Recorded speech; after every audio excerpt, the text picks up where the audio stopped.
got some very special guests in the whare with me. One Drop Nation, tēnā koutou te whānau. Kia ora, kia ora. Kia ora. Tēnā chur, nā reira. Thank you so much for dropping by. You've got some big news to drop today. So before we get into that, if we could go around introducing ourselves, your role and where you're from. Kia ora. My name's Kane. I'm the lead singer, one of the songwriters for One Drop Nation. Kia ora, Mark. I'm the drummer from One Drop Nation, born and bred Aotearoa. Chat. Soulful, it's Drew here. I play bass. Tēnā koutou, my name's Darren, I play keys. Kia ora. So no mai haere mai ki te whare o Tau FM, anō again, and you've got a new single dropping today. Yes, this heart is out today. But before we go into that, I just want to touch on Darren and Drew, also the magical BVs behind the beautiful sounds that you hear. So they forgot to mention that. Beautiful. Kapai, so tell us all about this new Waiata. Who wrote it? Darren, you wrote it, I heard. So this is one of the Waiata that was in the kitera, brought to the band. A lot of boys we all came to the table at the same time, all these Waiata, and sort of sorted them out. And then this is one that fell out and really resonated with us, and we got to jam over it a few times and found some new direction.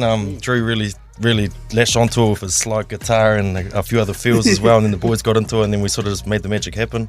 So really stoked to really share this one. So yeah, awesome. So could you give us a little bit of what's the song about? It's called This Heart.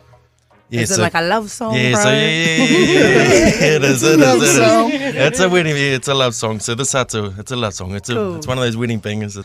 It's a reminder, sort of, love yourself and love someone else and find the balance and what it means to just take that step with someone along the whole way, whether it be down the aisle for the first time or down the beach when you're 70. Just appreciate each step that you take together. And yeah.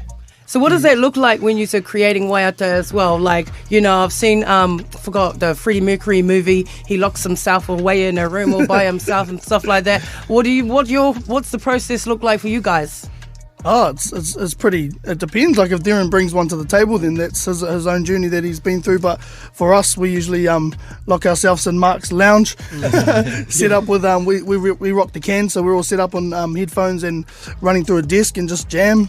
Usually we'll clear a Sunday and we're like, boys, that's us all day, and we'll just compose and just go hard and jam it out all day and come out with some magic. And so we sort of done that for album 2. Once every 2 or 3 months as well, we'll disappear somewhere secluded, hire a house, set up in that house and just spend 2 complete days. I saw that. Yeah. You was at this mean ass house up north, eh? Oh, that was Wellington, yeah.